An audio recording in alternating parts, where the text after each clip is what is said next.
Hello, humans, and welcome to another episode of Gen X Gamer. More piracy for the PS5. I just did a video last week, and now there's more. Limited run. Right, guys? But I'm not going to talk about what everybody else talks about, guys. I want to talk about maybe something I would talk to with a friend, right? What would I talk about? I would talk about, like, why is this going on? Right? There's always, ever since we've been in this money-first environment of games where they want to charge you $80, $70 and above for unfinished games. We've had this greater push, a more public push, if you will, for piracy. The LimeWire days are returning. I'll tell you a story about that before I forget. They're returning because people are feeling cheated. When people feel cheated, guys, they don't like that, right? You can only push people so much. You can only push people to a corner, and then all of a sudden they'll say, you know what? No, not doing this. Not doing this. And when you have a console, and then you can pay up to $400 or $500 for, and on top of that, you want $80 a pop for games that are not finished. That's a problem. People will pay $70 and $80, even if we go for inflation. Let me give you an example. Look at this. Oh, yeah. Oh, I love the game hoarder senses, And I pay for this. If I pay $65, $75, whatever it is, cherry, right? I know I'm getting a complete game. I know it's mine. I know it's not censored, right? I know nobody's going to come back and change it because some idiot got offended on the internet, right? I'm getting a game that is completely mine and not subject to any corporate, work crap or culture environment or anything like that. I'm getting the game exactly how the creators wanted it, right? And it's mine to play whenever I want. Is that what you get with games today? No, you can have a game that could just be offline, right? If it's a service game, you can get a game that it looks one way one day, you come back and it's censored the other because they control everything on their end.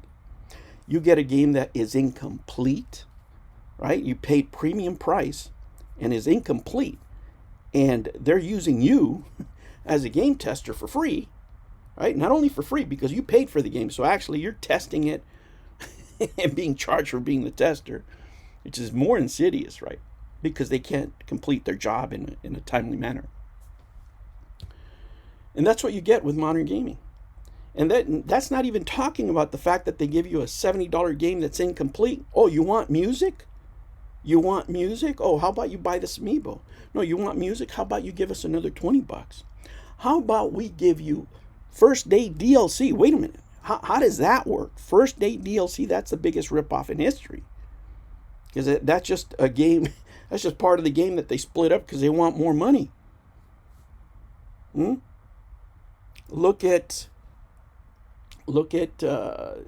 limited run games. Look at their special editions now. Look at special editions for anybody. Let me show you something. Look. I bought this for $125 because I'm a Atlas degenerate, right? This has the game, has a bunch of stuff in there. It's really loaded. Regardless, guys, that's not the point. The point is that this same thing could be upwards of $175 now without the game. How many special editions have we talked about now that come without the game? You're just buying plastic. You're not even getting the software. This is unsustainable. You can't do that. You're going to push people so far that they're just going to say no more. No more. And this is what you're seeing now. Look, let me show you an example. Another example. Look, this is Digda. This is what I just played last night. Can I emulate Digda? Can I get a better version of Digda? Yes. But you know what? For what this is worth, it's fine. I get to plug in the cartridge. I get to look at my guitar. I feel it's a fair price for what I paid for that game. Right? There's games out there for the PlayStation that you and I know that are worth maybe $40. They're $40 games. Some are $50 games, depending on their quality. But they want $70. Why? Because they want that money. It's like DSP. I gotta have that money. Gotta have that money. Right? And it makes no sense to a lot of people. And what it's doing, it's fomenting the culture of piracy again. This is exactly what happened in music. It's the old LimeWire days. It's all the Napster days. That's coming back. And it's industry driven, because it's industry driven greed. Don't get me wrong. Greed, what was it? Remember Greco? Greed. Greed is good. Yeah, it's good when you have a good product. It's good when you have a good product. When you have a low quality product that everybody hates, that thinks it's too expensive for what you're giving them, when it's an incomplete product and you're still greedy, justice, divine justice, right? People go from that to this, to piracy, because you're ripping them off. People don't feel bad about ripping off people who are ripping them off, especially on the internet. They don't even feel bad. I mean, hackers don't feel bad of ripping off people that haven't ripped them off. But they don't get public support until they're ripping off people that are ripping off the everyday man. So there is no sympathy out there for these companies that are losing out. You're affecting our company because we can't charge you, $80, $100, $125 for incomplete games. No, nobody's with you. You don't have public support for that. And it's just going to get bigger and bigger. And in a little time you'll be playing, I could probably play the PlayStation on my old iPod. Cowboy season was trash. I still keep my old iPod. I love it, especially for working out, which I'm going to start this year, I promise. I made that I made that short video, guys, you can check it out. AI short video game diet. You may want to check it out. Man, it's just going to get bigger, and talk about LimeWire. I'll tell you one of my favorite LimeWire stories. This is off subject, guys. It doesn't matter. This is what I would talk to, I mean, this channel is not high production or anything. This is just like, hey, we're talking, and this is what I would say to anybody out there. And say, why is the piracy going up, right? What was the LimeWire days like, guys? And for those of you youngsters out there that never experienced, LimeWire used to be able to download music and videos and other stuff, even simple games. But there was, it wasn't the internet of today, right? And it was driven by, these record companies wanting too much money for the records. They were really expensive, and they were fighting back and forth, whatever. Regardless, guys, we had some guys in the back I worked for am I still under NDA? I worked for a building supplier of steel, okay? And I was a salesman. And one day I came in and the computers were dead. I couldn't connect to the server, right? And just to take you back in the day, this computer, were the old computers, the old ass Pentiums, they were just workstations and stuff. But I couldn't log on to our software to create bids. And the whole company was down and we didn't know what was going on.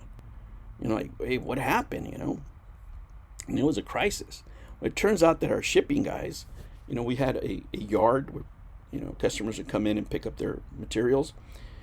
You had a yard that was a shed out there, and these guys in the shed, since they weren't being supervised by anybody, put on LimeWire on the computer and just were downloading stuff, that people didn't know back then, and they were downloading all kinds of things, not only music, movies, corn, all that stuff. And they got a virus, and somehow it got to the server. The server shut down, and we were all dumbfounded. Of course, they both got fired. But that's what's going to happen again. That's what people are being driven to. Because you can't, not every gamer, maybe in the US, maybe in Europe, you're going to have customers, they'll pay the $500-$600 for a gaming setup of a console, modern console. And, they're willing to pay $80 for their favorite games. But, do you think that's going to be the same for the rest of the world? No, the rest of the world doesn't have that kind of money. Not every place is rich, and those places are going to be looking for alternative methods of play. and they're really good at it. The Philippines, Malaysia is really good at, because I lived there, both places. I could tell you there's a lot of great emulation. China, of course, there's all kinds of places. Brazil, you're going to get all this. All this is going to come down from these people running these companies, and from reading their literature, right? Reading their papers, their meeting papers, and everything that we do for stocks and stuff. It's not going to change anytime soon. It's money first. You own nothing. That's their philosophy. That's going to be their philosophy this year. It's going to be for their philosophy next year. And until there's a crash in pricing, that's what it's going to be. And my prediction is that this right here is just going to get worse for them, maybe better for you, depending how you game. All right, humans, I will catch you on the next one. Thank you so much for joining me. Tell me what you think. Do you emulate? I do emulate, but until the PS2. PS2, I think. No, Dreamcast.